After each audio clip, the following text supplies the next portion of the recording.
Tayo ng tinapay.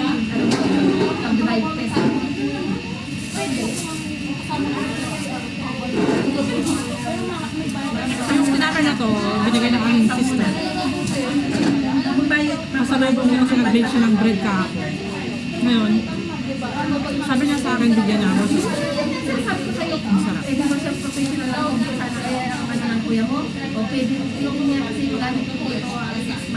So, dito kami ngayon sa KFC, guys. Nakang kumakitaan. Nagdaan na umpay mo sa 20 minutes ha.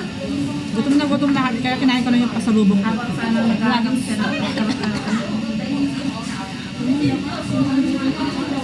Pag naubos ko to, hindi ko na maubos yung aking KFC na order.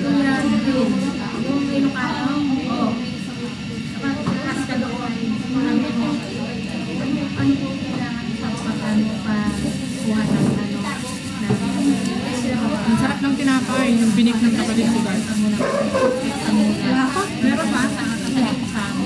Hindi ko na muna uubusin to kasi pag inubos ko to, syempre hindi ko na makakain yung aking order.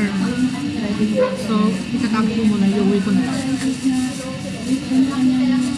Ang sarap, malambot siya. Bigyan mo yung sa akin yung recipe nito, ilista ko. Hindi, ate ko po, hinukus-hukus ko yan. Basta ng kabilang flour, may sangay flour. Supang flour, dua nga cups na nasunod. 2 cups. Yung magkitang diyo dyan, gusto na kayo. 2 cups na flour tapos May sangay flour. sa itlog lang. And then, Tapos one cup na gatas. Yung last abo di gatas sa ikan. yung gatas, Fresh milk. fresh milk. Hindi ko ganun nga. Wala sa water. Tapos may saga teaspoon asukar, yung bato. Ayun lang. Teaspoon na sugar, kaya ay na salt. Bakit? Ang tamis niya. 1 cup na sugar. Teaspoon na asukar, tapos 1 cup na asukar. Salt, kaya 1 teaspoon 1 na teaspoon salt. na salt. Tapos 1 cup na sugar. 2 cups of flour. Tapos may Plain, salt. plain flour or all Adi, nung ganito ko high gluten flour. Yun yun, maganda yun. Kaya malambot. Pero pag yung gagamitin mo yung ordinary na flour, parang minsan matigas. Mas madaduma matigas. Hindi na kagad ni Sharon. Nung na may mic na talaga doon ay mas nalaga nga na mix.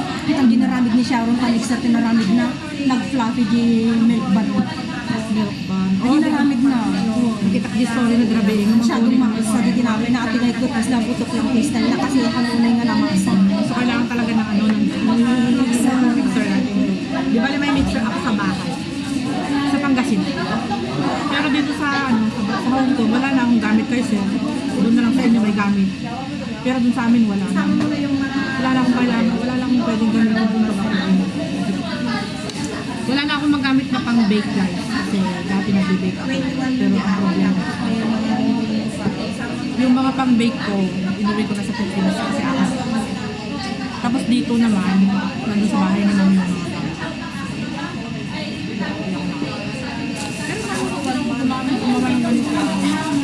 kasi alam mo si Sharon kasi, kumpleto yung gamit niya kasi yung amo niya is puti.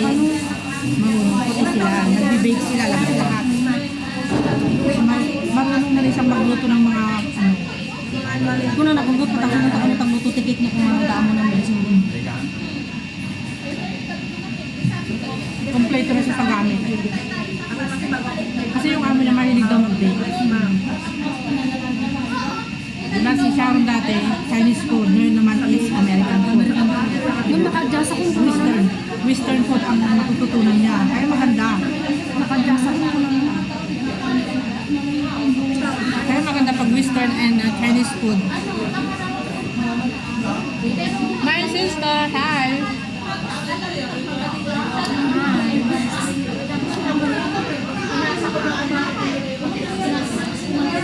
Waiting for our order, guys. Mayroon lang.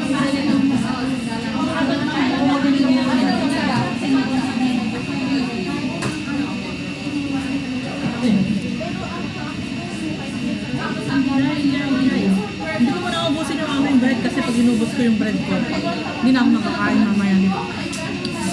Sige, wait ko na. May take out. Sarap mag-bake. Dati kasi nag-bake din ako kaso nga.